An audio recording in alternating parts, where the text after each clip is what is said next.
Olá, no programa de hoje, uma insurreição em Minas contra a escravidão no Brasil. Uma obra resgata o movimento no sul do estado 55 anos antes da Lei Áurea, que resultou na maior condenação coletiva de escravizados à pena de morte durante o período da escravatura no país. O protagonismo político dos insurgentes rebelados, as reações das elites regionais e do Estado Imperial e as sequelas do desfecho trágico. Eu converso com o historiador Marcos Ferreira de Andrade, autor do livro Caramurus Negros, A Revolta dos Escravos de Carrancas, Minas Gerais, 1833. Bem-vindo, Marcos, um prazer recebê-lo no Mundo Político. Eu que agradeço a oportunidade. Marcos, em 13 de maio de 1833, no sul de Minas Gerais, eclodia a Revolta de Carrancas.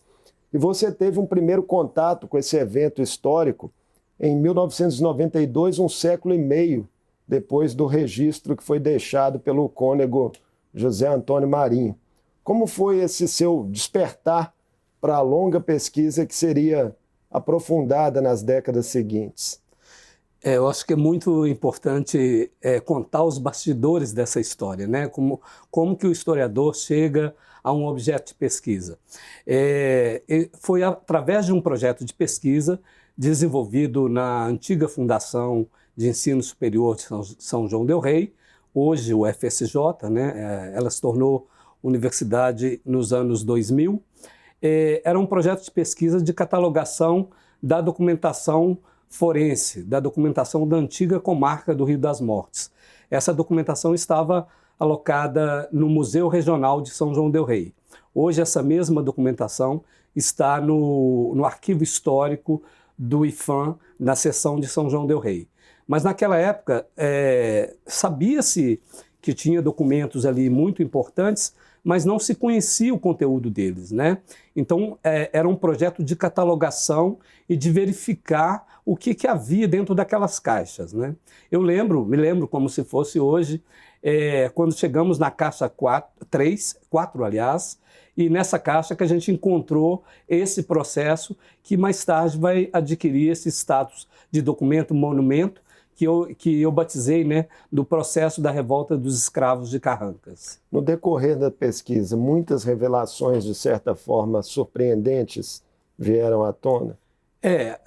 Como você bem disse, quer dizer, é desde 92, né?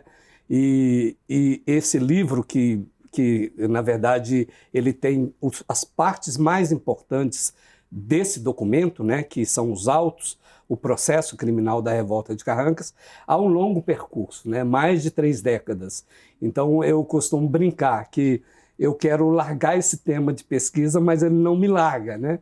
Porque a cada momento que eu aprofundo a pesquisa, eu descubro novas coisas associadas à Revolta de Carrancas.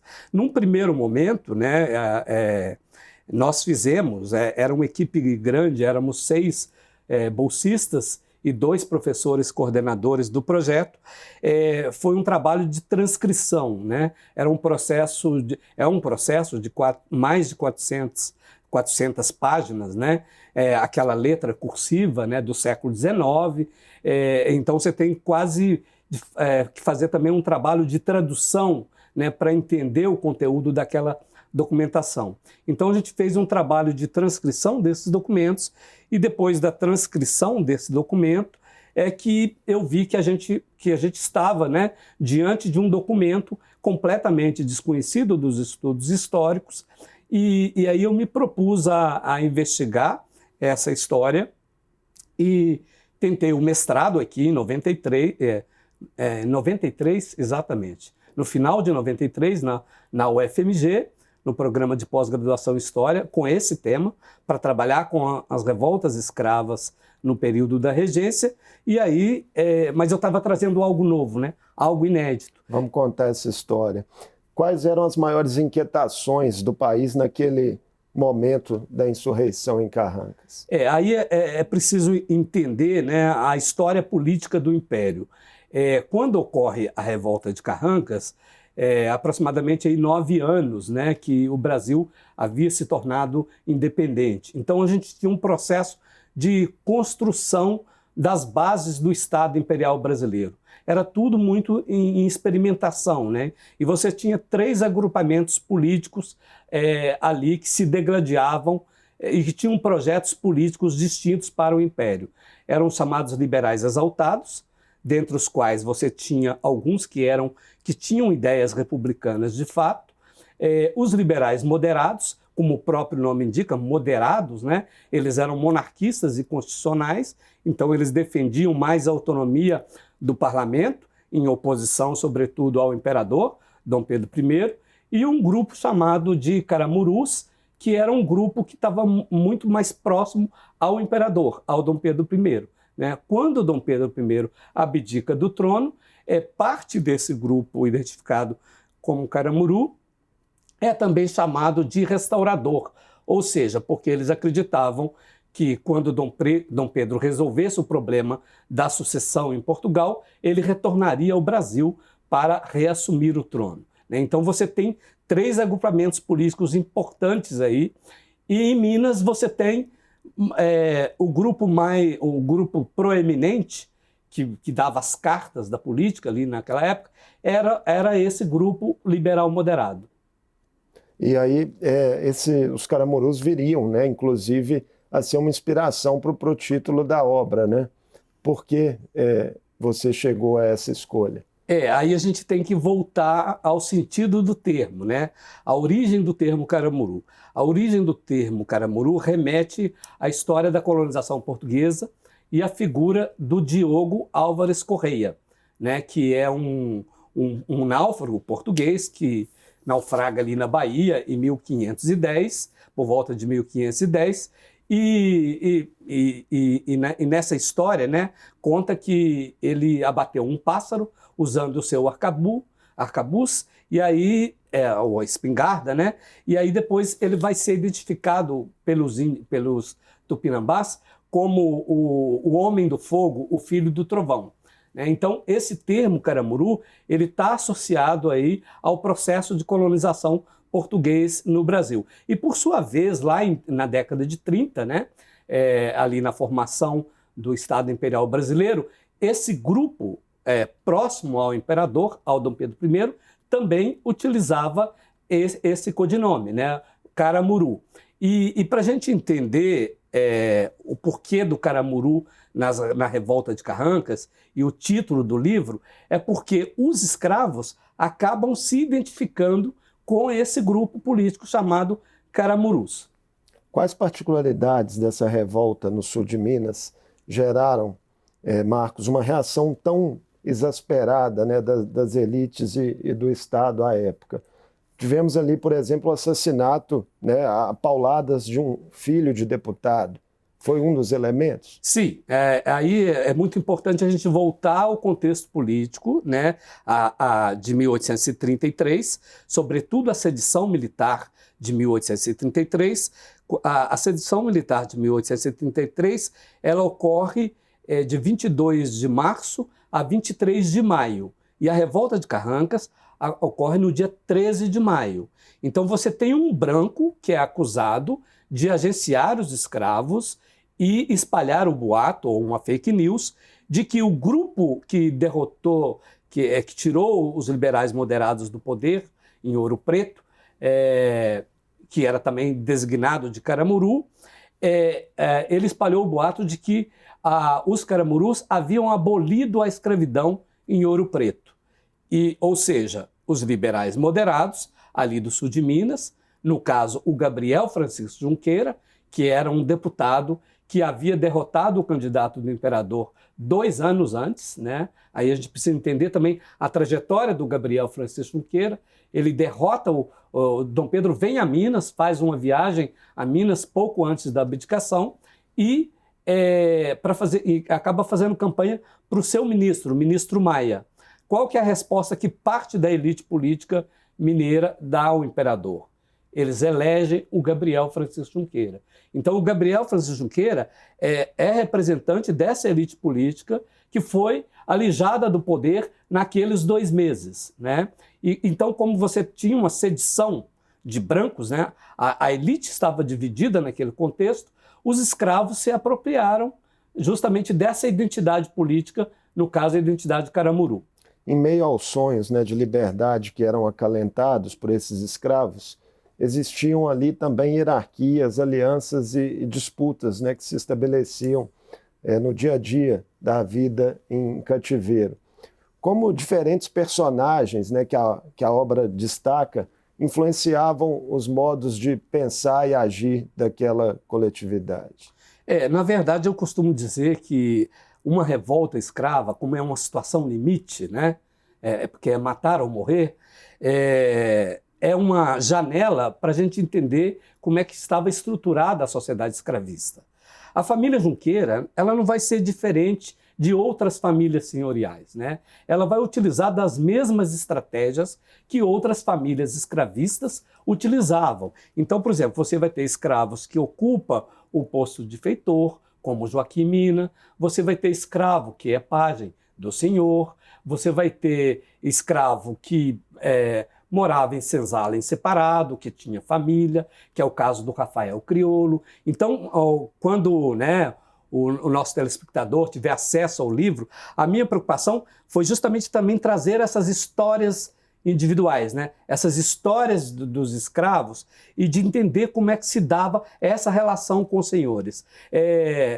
Na verdade, a revolta de Carrancas, dos escravos de Carrancas, ela ocorre justamente num contexto muito particular da história política imperial. Né? Os escravos, de fato, né? Quanto mais eu investigo os documentos, quanto mais eu me volto para as fontes, porque a gente precisa problematizar essas fontes, né? Tomar cuidado, não comprar a versão das fontes. Historiadores trabalham muito nessa perspectiva, por isso que a gente trabalha com muitas fontes, né? E trabalha também com a discussão do contexto histórico.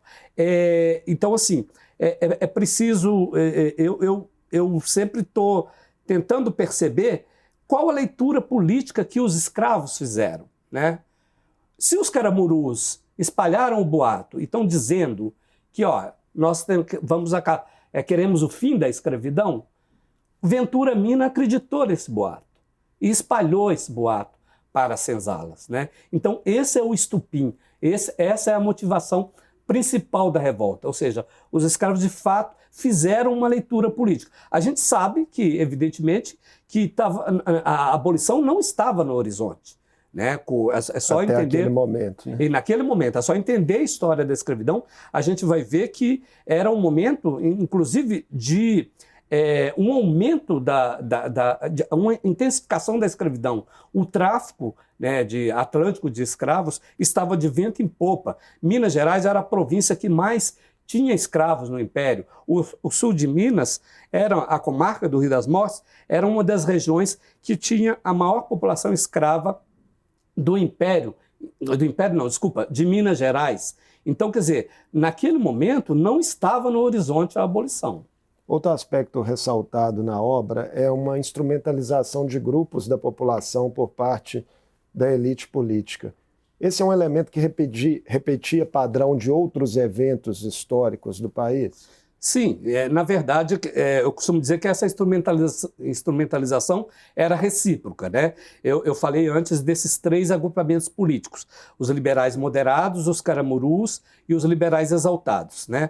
Os liberais exaltados também instrumentalizavam outros grupos subalternos, né? Então era muito comum instrumentalizarem também a chamada população de cor, como aparece nos documentos, né? Os pardos, os libertos, né? E também os escravos. Então a gente vai ter conflitos, né? em todo o Império, nas regências, balaiada, sabinada, cabanagem, que você vai ter também essa instrumentalização.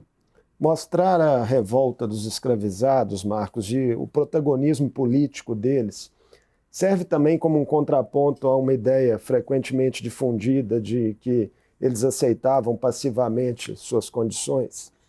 Sem dúvida alguma, eu acho que a revolta, né, ela acaba se tornando um elemento expressivo, né, de resistência e de negação dessa ordem escravocrata. Mas mesmo no cotidiano da escravidão, né, a gente precisa entender que os escravos não aceitaram pacificamente à escravidão, né? Não é o fato de não se rebelarem que eles aceitaram aquela condição, né? Se a gente pega as histórias, tem várias histórias, né, de indivíduos e de famílias que aponta que essa resistência cotidiana também era importante. Mas, sem dúvida alguma, a história de uma revolta escrava e dessas proporções, né, ela denota, deixa claro que justamente a capacidade também dos escravos de fazerem a leitura política no contexto no qual eles estavam inseridos. Nas pesquisas em loco que você fez ali na região, o que lhe chamou a atenção em relação às estruturas, né, que ainda deixam sinais de tudo que ocorreu ali? Na verdade, se a gente, no livro também, o leitor vai poder perceber, né? Tem as fotos, tem algumas fazendas que guardam aquela estrutura do século XIX, a fazenda do Favacho, que é considerada a fazenda sede da família Junqueira, ela está bastante preservada na sua estrutura. Então, quer dizer, as marcas da escravidão estão ali presentes, né? A começar pelas edificações, né? Porque boa parte dessas edificações elas foram feitas com o trabalho dos escravos. Então tem a fazenda do Favacho, tem a fazenda Traituba, que é uma fazenda também muito importante, porque a parte da família Junqueira tinha uma ligação muito forte com o imperador Dom Pedro I. Então a fazenda Traituba ela foi construída num caminho, né? Antes era um rancho de tropeiros, e ela é terminada de construir em 1831. E reza a lenda, né, que esperava-se a visita do imperador Dom Pedro I, que não pôde ir depois porque abdicou do trono. Então, assim, se olhar essa paisagem rural no sul de Minas, a gente ainda vai ver as marcas aí da escravidão, certamente. A revolta de Carrancas, né, terminou com a maior condenação coletiva da história do Império Brasileiro que se tem notícia. Por que, na sua visão, né, como pesquisador, o processo correu tão rápido, resultando nas execuções por enforcamento, né? Foram 16 execuções. Eu costumo dizer que isso está muito relacionado com o temor que as elites senhoriais e as elites escravistas tinham, né? Qual que era o temor principal numa sociedade escravista? É que os escravos atentassem contra a vida dos senhores, ou que os escravos dessem início a uma grande insurreição.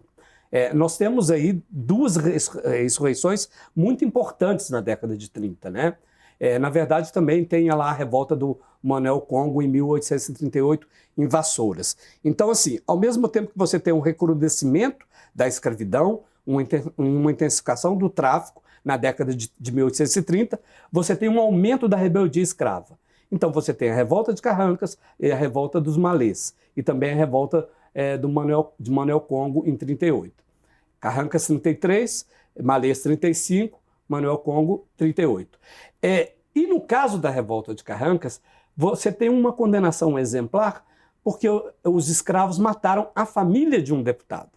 E de um deputado que representava a elite política que conduzia as cartas do jogo naquela época, que eram os liberais moderados. O Gabriel Francisco Junqueira, ele vai ser deputado por 3 legislaturas, né? Como eu comentei anteriormente, em 31 ele derrota o candidato do imperador.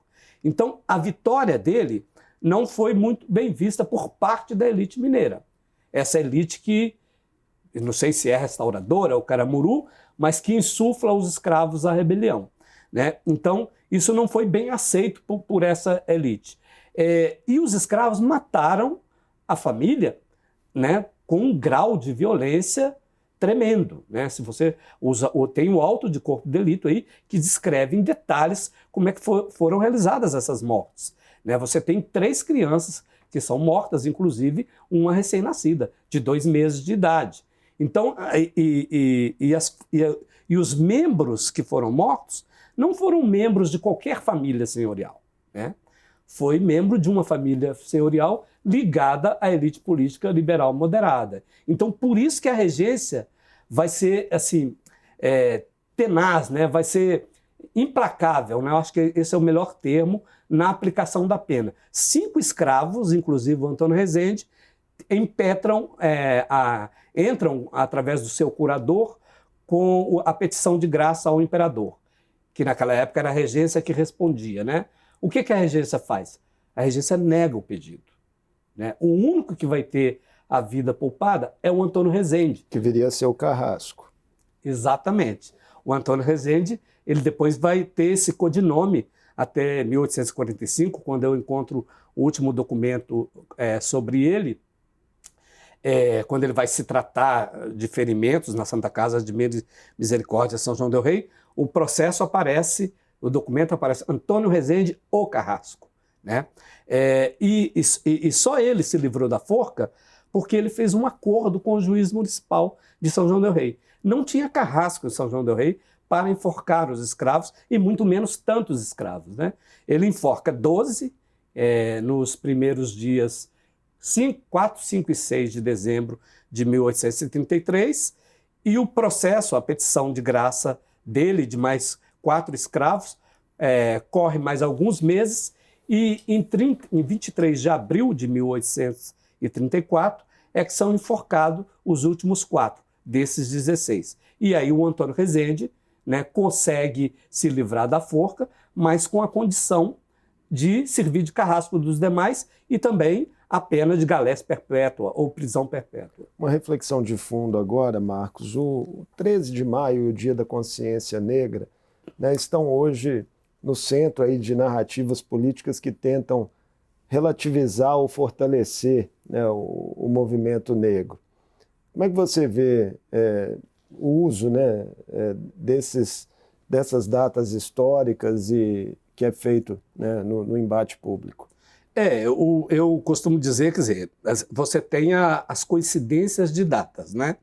É uma mera coincidência a revolta de Carrancas acontecer no dia 13 de maio. Claro que a gente pode estabelecer relações, né? Eu costumo dizer que ela, pelo menos o 13 de maio que eu estudo, que é de 55 anos antes da abolição, ele está associado à história da escravidão, né? A um período de intensificação, mas a um período também de resistência e da rebeldia escrava, né? E é curioso também porque, salvo engano, se eu não estou enganado, mas eu acho que é isso mesmo, os escravos que são fuzilados em 35 na Revolta dos Malês é também no dia 13 de maio. Então, quer dizer, você tem uma coincidência aí de datas que está associada, primeiro, né, eu acho que na memória das pessoas, à abolição, por ser uma data mais próxima, mas esse outro 13 de maio, ele está justamente associado à resistência escrava e à rebeldia escrava. Então, acho que é por isso que é muito importante conhecer essa história, né, que ficou ali nos porões do judiciário tanto tempo, né, considerando aí o livro do Cônego Marinho, até o momento que eu pego nesse processo, né, que a gente trabalha, tem um primeiro contato com esse processo, 1 século e meio. O livro não finaliza, né, sua dedicação ao tema, já há um documentário sobre a revolta de Carrancas também em gestação. O que ele pode trazer aí como complemento a esse registro literário? Na verdade, o documentário que eu estou produzindo, ele traz justamente a atualidade do tema, né? Ou como isso está presente na memória na região. Eu venho desenvolvendo um trabalho de pesquisa com base na metodologia da história oral, para trabalhar com a memória coletiva da escravidão na região, mas também com foco na memória que ainda permanece, uma memória muito fragmentada, que é a memória da violência senhorial, né? Sobretudo a história lá das cabeças, né? Que é como eu finalizo o livro. Então, o documentário vai trazer essas falas desses entrevistados. Então, acaba sendo aí um complemento muito importante ao livro. Previsão de estar disponível o documentário? Olha, eu tenho que terminá-lo ainda esse ano. Esse é o propósito. Agora, a disponibilidade, isso a gente vai ter que ver depois, porque dada a importância da história, eu estou querendo, vou ver se eu consigo, né, legendá-lo para o inglês, francês, espanhol. Então isso demanda um tempinho maior, né? Muitíssimo obrigado por essa conversa conosco aqui no Mundo Político, Marcos, e sucesso na continuidade da divulgação da obra. Eu que agradeço o espaço, a oportunidade. Acho que é muito importante, né, o espaço da TV Assembleia, né, e para que essa história seja cada vez mais conhecida. Muito obrigado. Foi um prazer. Eu conversei com o historiador Marcos Ferreira de Andrade, autor do livro Caramurus Negros, A Revolta dos Escravos de Carrancas, Minas Gerais, 1833.